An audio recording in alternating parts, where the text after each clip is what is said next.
give me a few seconds. I'm gonna do the audio thingy on my laptop and then we can get started. Alrighty guys, let's do this.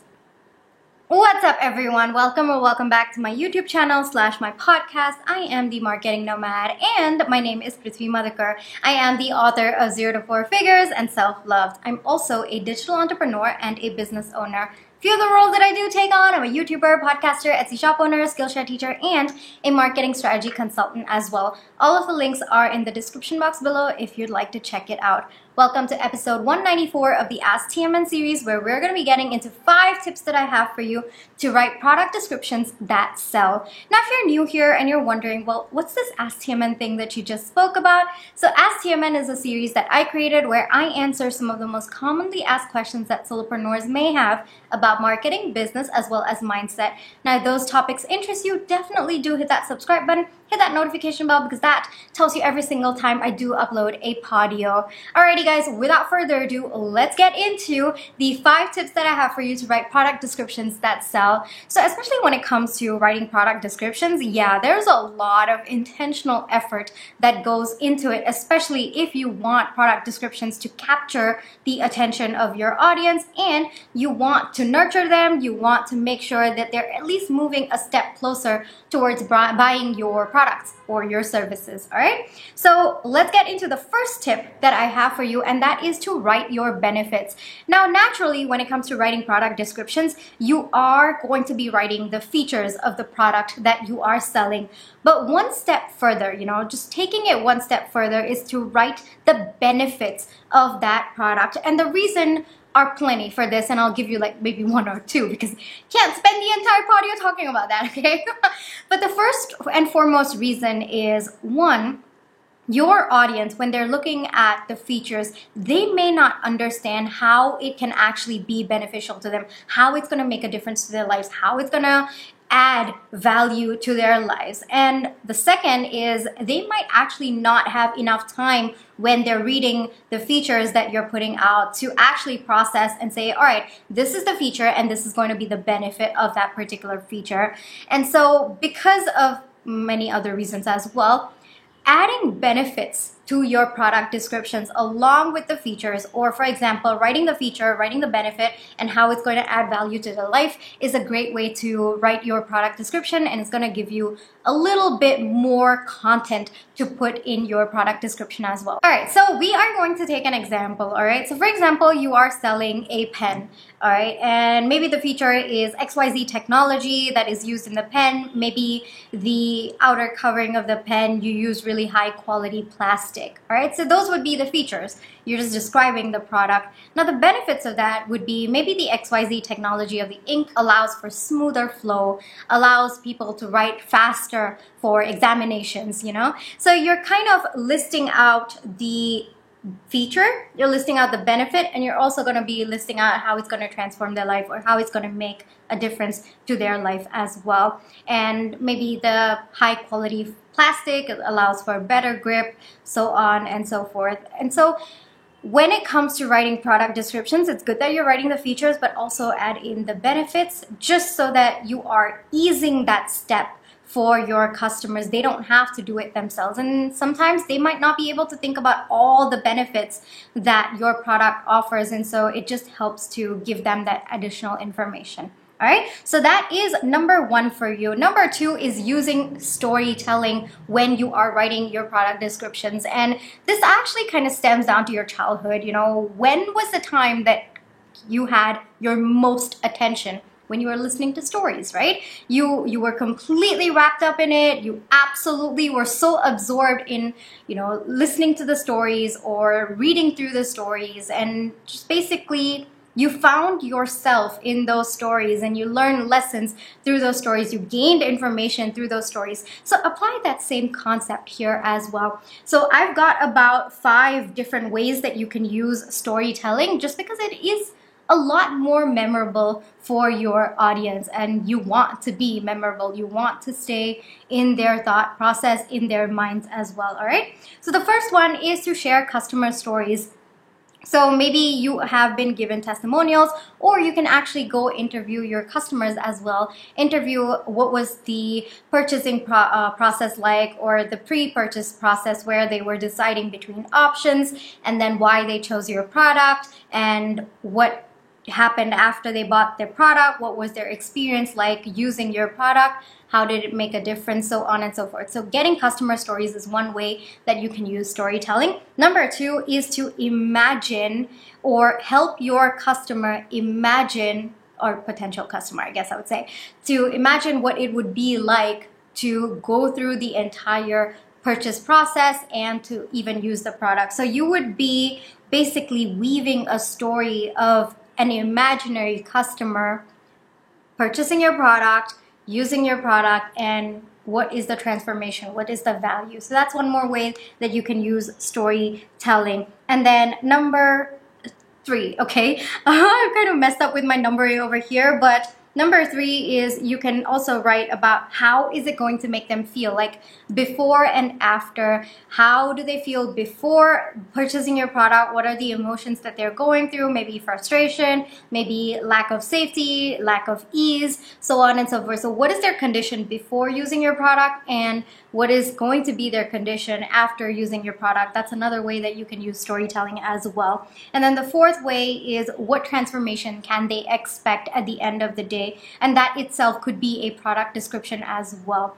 Then the fifth way is why do they need it? You know, what difference is it going to make in their life? And it's not always going to be the tangible difference that it makes. Maybe it provides them with a sense of safety. Maybe it gives them comfort. Maybe it just lessens their load a little bit. Maybe it frees their time a little bit. So what difference is your product going to make? And try to weave a story out of that. And the sixth tip that I do have for you with respect to storytelling is write down the problem that your audience is facing, and write down the solution that your product or service provides for that particular problem. That could also be another way that you use storytelling as well.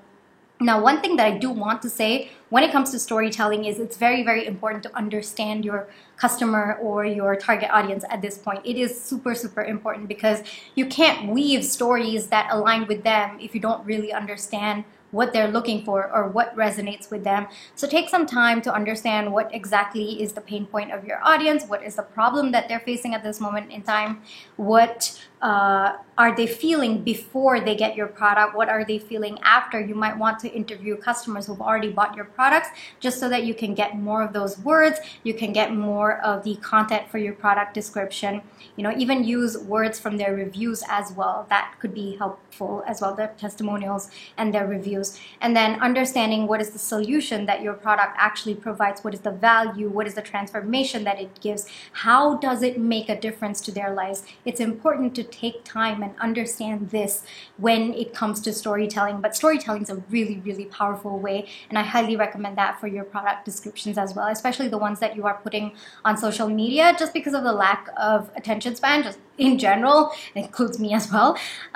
Storytelling is a really great way to grab their attention and hold it as well. Holding it is probably one of the biggest challenges that business owners, marketers have in this generation, and I think it's only going to get worse from now on. But you know, a challenge is always an opportunity for us to step up, and so this is how we step up. All right, so that was number 2 for you, storytelling. Then we get into number 3, and that is to address their objections. I don't know why I stumbled with that, but address their objections beforehand and in your product descriptions, or even in your captions on social media. This can be an extension to that. And the reason why this is such a great tip is because oftentimes your customers are going to have objections, right? It's part of the process.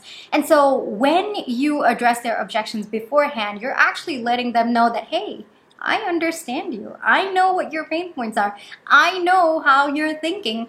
And the more you can provide that subconscious layer that, this business actually understands what I'm feeling, understands the possible concerns that I have, yeah, that's a layer of connection that you are forming as well. And so for me in particular, one thing that I like to do is list out possible objections, especially when I'm consulting for another business.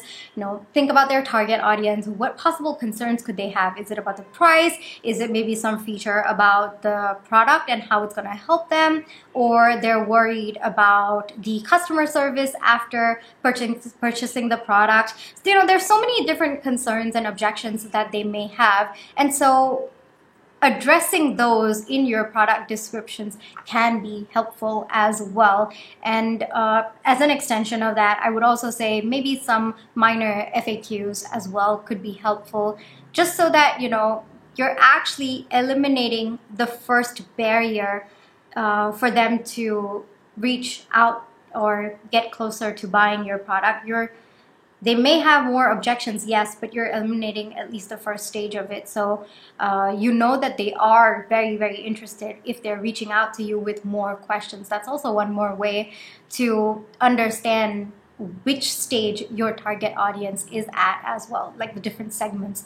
So that is just one way that you can go about it. So that would be number 3 for you. Address their objections in your product descriptions. It doesn't have to be major. It could be just minor ones, and then the major one, they actually reach out to you. All right. So that is number 3 for you. And one thing that I've written over here in my notes is, if you are wondering, all right, Prit, how do I address their concerns in my product description? So here are a few questions that I have for you that can help you out. So the first question that I've written over here is, what are the potential concerns that your target audience has at this point in time when they're thinking of purchasing your product, or when they're debating between your product and a competition's? And then the second question that you can ask yourself is, what can you say to make them feel better, about the concerns that they have or the objections that they have? And the third question that I have for you over here is, how can you clarify their objections? How can you clarify the potential questions that they may have about your product, about your business as well? All right, so that is number 3 for you. Then we come to number 4, and that is data. Data is probably one of the most important things that you can put in your product description. And what do I mean when I say data? There's so many different things that you can add. You can add maybe the sales volume, how many people have bought your product, how many sales have been made in this month alone or in total as well. You can also write about some performance metrics, like it has 30% increased efficiency, so on and so forth. So that would be performance metrics that you're putting in. I've written over here user satisfaction, like maybe 1,000 happy customers so far. Or you can write the product rating, maybe on Google reviews or on your website. If that product has maybe a 4.9 on 5, make sure you add those into your product description. And the reason is, especially when people are going through your product descriptions, even though they may be inclined to make that purchase, sometimes there's that little bit of hesitation that, is this really going to make a difference? Is this really as impactful as they say? And so when you give them numbers, it just helps them make that decision a little bit easier, So for me, especially when it comes to the data that you're putting into the product description, I think that they're powerful. I think that sometimes it is the last thing that your customers need to make that purchase, or your target audience needs to make that purchase, or even come back to you as well as a repeat purchase. All right, so that is one thing that you might want to put. So number 4 is data. Additional tips in this particular tip, I guess I would say, would be quality certifications, environment impact. And one thing that I've written over here is the reason why you say, all right, these many successful sales or these many happy customers is because sometimes that fear does exist in your target audience mind that they're going to be the first ones to buy it and that nobody else has ever bought it. So they're kind of the newbies about this. But when you tell them, hey, no, we've actually got like 1,000 happy customers before you, or we've made so and so number of sales, it gives them that comfort that there are actually people who bought your product and they're happy with it, so they're not the first ones to give it a try. That's also one more barrier that you will be overcoming by adding your data. All right, so that is number 4 for you. Then we come to number 5, and that is to appeal to your emotions. And this is a very, very common marketing fact, is that every single purchase decision is based on emotion. It doesn't matter how much you sit through logic and numbers and all of it. At the end of the day, every purchase decision is based on is an emotional one. That's it. There are emotions towards that purchase decision. And so you've got to take the time to identify what emotions are your customers experiencing when they've purchased your product. What are they feeling?